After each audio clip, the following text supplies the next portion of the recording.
ওকে, আজকের ডেট বলো। তারপরে তারপরে ওকে, আমরা এখন হোমওয়ার্ক নিয়ে কথা বলবো, টেক্সট বুক এবং গ্রামার। ঠিক আছে, তো প্রথমে আলী তোমার গ্রামারের টেক্সট বুকের হোমওয়ার্ক দেখাও। এটা কি আছে? ওয়ার্ড নোটস হবে, তাই তো? এটা কোন লেসন থেকে আসবে? 5 থেকে, তাই না? আর বিষয় হচ্ছে অ্যানিম্যালস মিটিং। তাহলে এই তো টেক্সট তো অলরেডি পড়া হয়েছে, কিন্তু ওয়ার্ডস নোটসও থাকছে কিন্তু এর সাথে। এটা কিন্তু তোমার ফ্রেন্ডেরও থাকবে, রেহান আলীরও।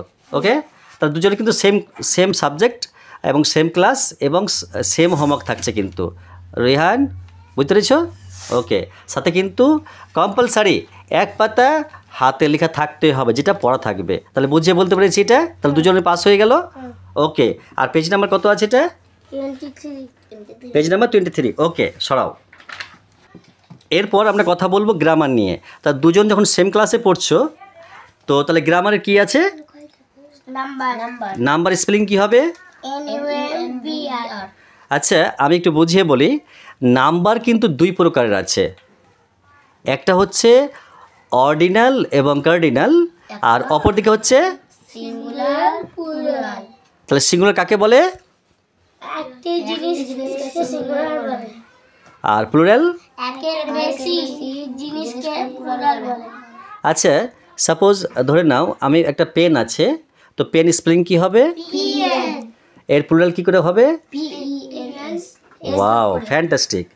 তাহলে এটা কিন্তু আমাদের ইয়ে থাকছে, নাম্বারের ডেফিনেশন থাকছে, যে এই যে নাম্বার আছে না, নাম্বার গ্রামার থেকে পেজ নাম্বার কত একটু বলো তো, আমাকে একটু সাহায্য করো। 9, 10।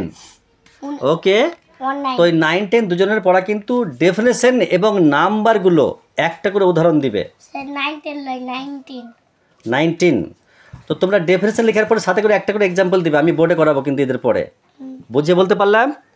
ওকে, তা তোমাদের দুজন হয়ে গেছে। আর হোমওয়ার্কে সাথে থাকছে একটা কিন্তু রাইটিং স্কিল, 1 পাতা করে লেখা। এরপর টাইগার আসবে। তাহলে আমি এখন কথা বলছি টাইগারের সাথে, টাইগারের হোমওয়ার্ক নিয়ে। তোমার স্কুলের নাম কি? School English. তোর বইটার নাম স্কুল ইংলিশ, তোমার স্কুলের নাম কি? Public school. ওয়াও, তা তোমার কিন্তু পড়া থাকছে স্কুল ইংলিশ থেকে থাকছে তোমার এই যেমন সেন্টেন্সগুলো কী কী আছে দেখে নাও একটু। লেখা আছে Rita is a beautiful girl. তাহলে রীতা একটি সুন্দর মেয়ে। আর এবং রমেশ ইজ আ টল বয়। তারপরে he gave me some milk. The sky is blue. The where's is white, মানে ঘোড়াটি সাদা।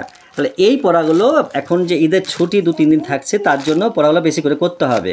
এখানে কি আছে উপরের বাক্যগুলিকে বিউটিফুল, রীতা এই সম্বন্ধেগুলো কিন্তু করতে বলেছে। কী করতে বলেছে দেখে নাও কিন্তু। হ্যাঁ, তুমি কিন্তু ওয়ার্ডগুলো তো কি লিখবে, কিন্তু লিখবে এবং সূত্র করে পড়বে, কিন্তু আমি এখানে ক্লাসে টেস্ট করবো, আসলে বোর্ডে হবে। তাহলে বুঝিয়ে বলতে পেরেছি?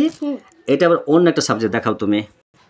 তাহলে আরও একটা সাবজেক্ট, এটা অ্যাডিশনাল আমার ক্লাস করাতে হয়, বাংলা। যদিও আমি বাংলায় অত পারদর্শী নয়, তো ছেলেটির মা বলেছে যাতে আমাকে একটু ছেলেটাকে একটু মাঝে মাঝে দেখবেন, সেই জন্য আমি কোঅপারেট করছি যতটা পারি।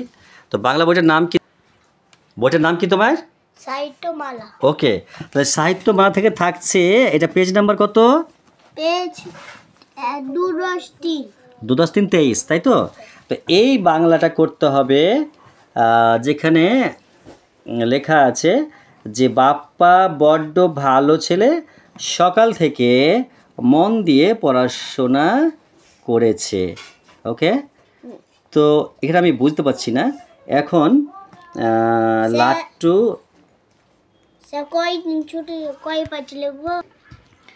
আমি তো বলে দিচ্ছি শেষের বেলা, আমি চশমা পড়লাম।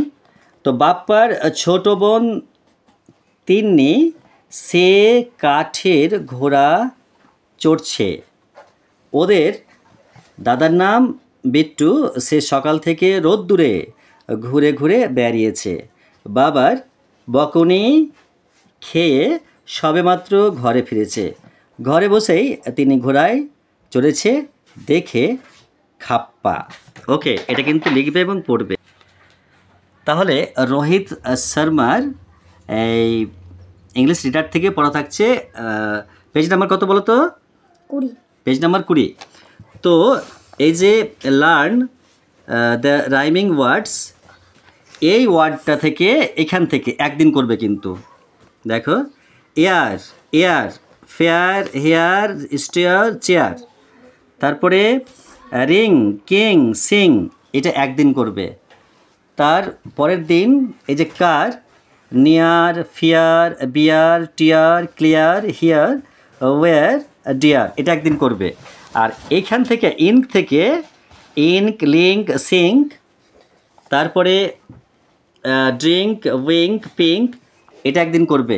এরকমভাবে ম্যাচ করে করে কোয়ার্টারলি করতে হবে এবং লিখতে হবে, মুখস্থ করতে হবে। আমি প্রশ্নোত্তরে এসে প্রশ্নোত্তর করব। ওকে, আচ্ছা। রোহিতের কিন্তু সাথে থাকছে গ্রামার থেকে ওয়ার্ড অ্যান্ড সিলেবল, ঠিক আছে? এই বিষয়গুলো ও পড়বে এবং আমাকে বুঝিয়ে দেবে। আমি প্রশ্নোত্তরে যাব, যেমন কি যাব সেটা বলে দিচ্ছি। হ্যাঁ, এসো সবাই এসো। আচ্ছা, এই সিলেবল এবং ওয়ার্ড পড়া হয়ে গেলে আমি চলে আসবো রোহিত শর্মাকে নিয়ে এক এক্সারসাইজে। কীভাবে পড়বে এখানে লেখা আছে, আনসার দ্য ফলোয়িং কোয়েশ্চেন্স। তো নিচের প্রশ্ন পড়তে বলেছে যে ওয়ার্ড কাকে বলে, কে বলতে পারবে? ওয়ার্ড কাকে বলে? ইয়েস, একটি শব্দকে ওয়ার্ড বলে। ঠিকই আছে, কিন্তু কতগুলো লেটার পাশাপাশি বসে যখন সম্পূর্ণরূপে মনের ভাব প্রকাশ করে তখন তাকে ওয়ার্ড বলে। ওকে, মানে কতগুলো লেটার বসে, মানে অক্ষর বসে, বর্ণ বসে, তখন যদি ভাব প্রকাশ করে, বুঝিয়ে দেয়, তখন তাকে ওয়ার্ড বলে। কী আছে এরপরে দেখি তো, তোমার কেবল একটি লেটার দিয়ে তৈরি ওয়ার্ড এর দুটি উদাহরণ দাও। কি বলো তো? একটি লেটার দিয়ে দুটি ওয়ার্ড বলো। একটি লেটার দিয়ে দুটি ওয়ার্ড? হ্যাঁ, একটি লেটার দিয়ে, যেমন কাউ থেকে লায়ন, ল্যাম্প। না না, বুঝতে পারিনি ও। যেমন এ কথাটা লিখে, যদি এ লিখো না, অ্যাপেল অ্যান্ড। না, এ দিয়ে এ মানে একটি, এ মানে একটি হয় কি না? তো সেরকম আই মানে আমি হয়ে যায়, ঠিক আছে? সি, আইটা আই লিখছি কিনা, আই মানে তো আমি কিনা, এরকম বলেছে। একটি লেটার দিয়ে ওয়ার্ড করতে বলেছে। ওকে, এরপর দেখো সিলেবল কাকে বলে? এনিবডি? সিলেবল সিলেবল কাকে বলে? সিলেবল কাকে বলে স্যার পারবে না, কয় প্রকার পারবে? আচ্ছা, আমি বলে দিই। আমি কিন্তু আগামী ক্লাসে প্রশ্ন করব এবং সবাইকে বেসিক শিক্ষাগুলো জোর দিব। Hello everybody, look at the camera. তো বলছি কি, যে একটা ওয়ার্ড কি না, সাপোজ ধরে নাও ফাদার আমি বলছি, তো ফাদার দুবার বলছি কি না, তো একটা ওয়ার্ডের একটা অংশ একেবারে যতটুকু অংশ উচ্চারণ করা যায়, যেমন ফাদার দুটো হলো, কিন্তু এখানে দুটো সিলেবল হয়ে গেল। তো ফা কথাটাকে সিলেবল বলে, যাকে বাংলায় বলে শব্দাংশ, ঠিক আছে? তো এই পড়াগুলো তুমি কিন্তু দেখবে। এবং সিলেবল কয় প্রকার, পলিসিলেবল কাকে বলে, মনোসিলেবল এখানে কি বলেছে, মুভমেন্ট, এটি কী ধরনের সিলেবল, ঠিক আছে? তো এই কথাটা জিজ্ঞেস করবো আমি ক্লাসে। আরও কী কী দেওয়া আছে সেটা কিন্তু তোমরা দেখিও কিন্তু। হ্যাঁ, এখানে বলেছে নিচের ওয়ার্ডগুলিকে সিলেবল ভাগ করো। ওকে, আমি ক্লাসে বলবো, তোমরা কিন্তু দেখবে একটু। হ্যাঁ, তাহলে আর হাতের এক পাতা অবশ্যই লিখে আনবে, কিন্তু ভুল করবে না। আর মা বাবাকে বলে দিও যে ঈদের পর যেন বেশি দিন ক্লাস বন্ধ না করে, কারণ সামনে পরীক্ষা আছে। বেশি পড়া বন্ধ করলে ভালো পড়া হবে না কিন্তু, কারণ এমনিতেই আমরা এই জায়গাতে ভালো করে পড়াতে সুযোগ পাইনি। আর যদি কেউ ফোন করে বাবা মা, তাহলে আমি কথা বলবো। আর ঈদের পরে কিন্তু প্রত্যেকটা ক্লাসে, মানে প্রতিটা রবিবার করে বা সপ্তাহে একদিন প্রাইজ দেওয়া দিয়ে থাকবে, কিন্তু আমি প্রাইজ দেবো কিন্তু যে বেশি পড়া পারবে।